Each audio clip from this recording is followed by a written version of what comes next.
Okay, folks, this is Subterranean Visions, and I'm jumping back, as you can see, back into the King Crimson bag.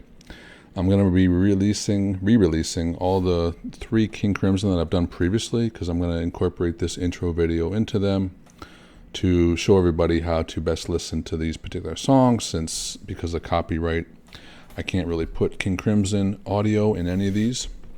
So I'm going to show the easiest way, coupled the 2 top ways to go and listen to these along with me.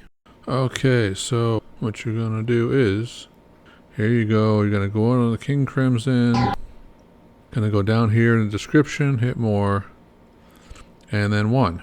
You're either going to hit library, right here, that's going to take you to my Patreon with the video.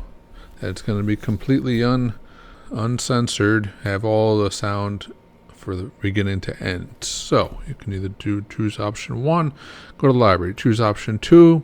You're going to click on this link here, and that is going to take you to my Google Drive. Just right click on that, hit download. That's going to download to your computer, and then you're going to come back to the video, and the video is going to give you a 3, 2, 1.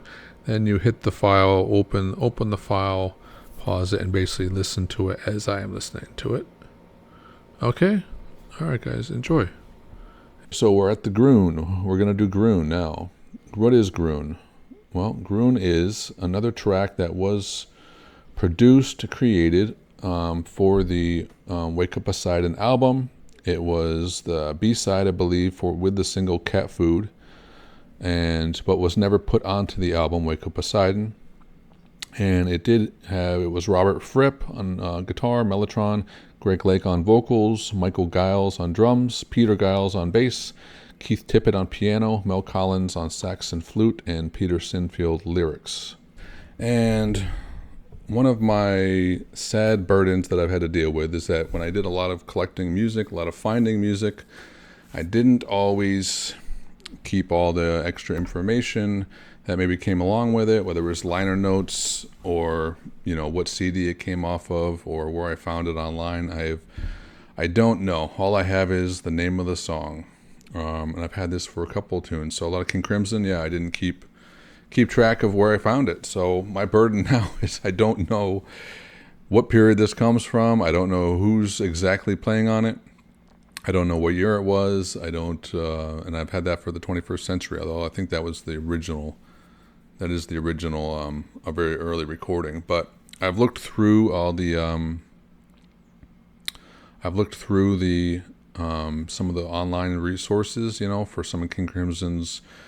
I looked through King Crimson, the website, to look for particular recordings for Groon, just based on the time. Just based on the length of the song, I could find out where this comes from. But I couldn't find, I looked for a while last night, and I can't find. Either maybe there's a good website that lists all the recordings of the particular songs, and maybe it shows, where they were, who was playing on it, all that stuff. I'd be happy to know where this comes from. But this is a different length than a lot of the Groon. So this is not, the original was pretty short. It was only like 3+ minutes. A lot of the recordings that I found were upwards of, 15 to 20 minutes long. So the one that, I probably listened to, when I was listening to a lot of different live material, I would just sort of grab bits here and there, grab songs. I would grab songs here and there that I really, really liked.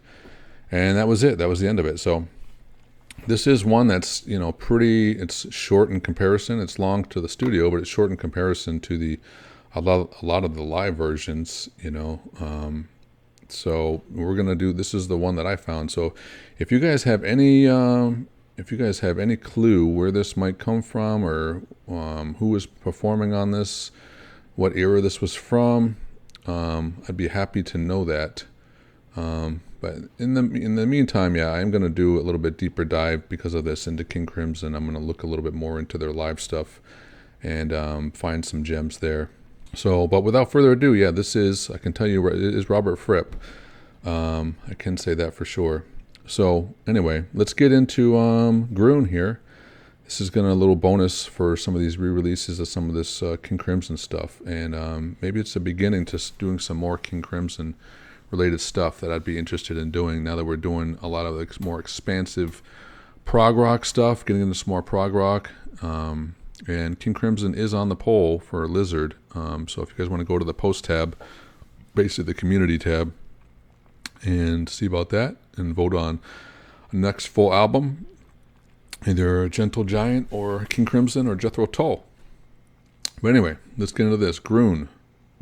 This is a reasonably good time length compared to the others. So let's do this. But this is so far, this is my favorite version of Groon that I've found. And if you guys know anything about it, let me know. Thanks. Here we go.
Start it all over again.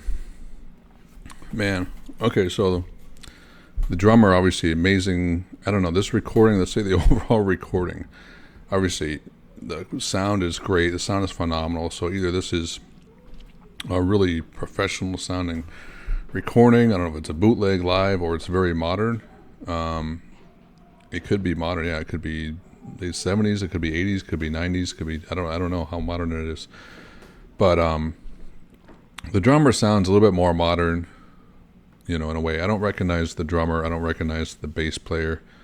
The sax player, it sounds like I've heard before. He sounds like somebody that I've heard with earlier King Crimson. So it sounds like it should be Mel Collins. I assume that's Mel Collins on the saxophone, because it really sounds like him. It sounds like his style.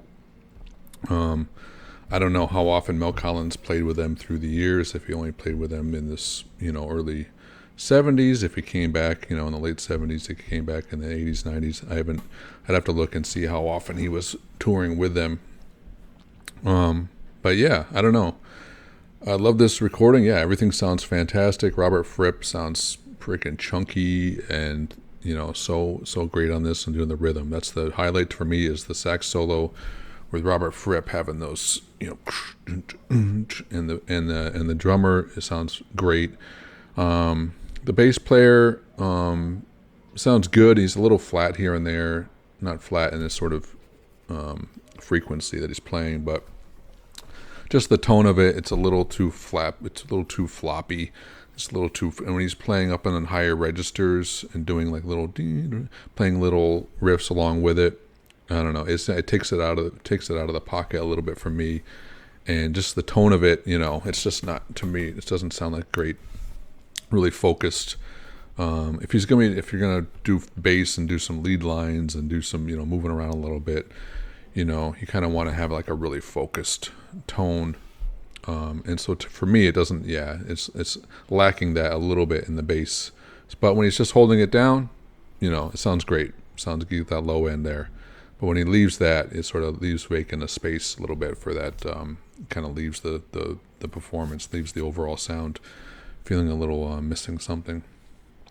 But yeah, I love that recording. I know there's twice as long recordings of Groon. Obviously, there's going to be more high and low points. Sort of just feeling it out. It's going to be more improvisation and sort of parts that aren't like right on top of you. But I like this. I like this time. This is like right around 8-9 minutes. They get in, half the song is a really good solo, so they really have time to sort of build it up, which King Crimson needs time. 9 minutes is nothing for King Crimson. They need, at least half of that just to sort of build up this apex, this climax, and then the other 4 minutes to bring it back down and sort of bring it back up. Bring it back up with the next instrument, bringing it back up with Robert Fripp, or bring it back up with the drum solo. So I love this recording just because it kind of has a really good flow to it as far as the feel, the highs and lows. They give Robert, a little bit. They give him, he takes just a couple minutes, just kind of vamp out with these really nice sustained parts right into a really kind of short drum solo, longer than just a tip, but short enough where it feels like he never repeated himself. He was doing a lot there, and then right into just sort of this. I like it. They went right from the drum solo right to sort of an outro, right to sort of little abstract, surreal, just noise into the finish. So for me, this one encapsulates a really nice flow. For King Crimson, for live stuff. And the sound is great. The musicians are fantastic. And the vibe, it's super funky. Never really loses it for me. It's pretty much always feels like it's either gaining momentum or it's peaking or it's just settling down a little bit. So I like that. I like that about King Crimson. They have a really great, their knack is that not a lot of people really focus on. Their knack is how the timeline of the song, how do you go, what's the energy level, and what does it take to get uphill, and how long does it stay up top, and then how does it come down, how does it fluctuate. So it's like the structure of the sort of energy level of the song. So where's the peak, what's the flow, You say in a movie you have the plot into the denouement, the climax and the denouement, and how the sort of movement of the song, how it moves and energy. And King Crimson has that. They just, I feel like they focus on that more than anybody, and maybe they got a lot of people to focus on that, as sort of from the beginning of the song to the end of the song. How does it move, and how does it move in energy? Not a lot of everyone's. It's all compositional. Everything's like, we're doing this part, this part, this part, and hopefully through the parts they want it to sort of take, bring you somewhere else.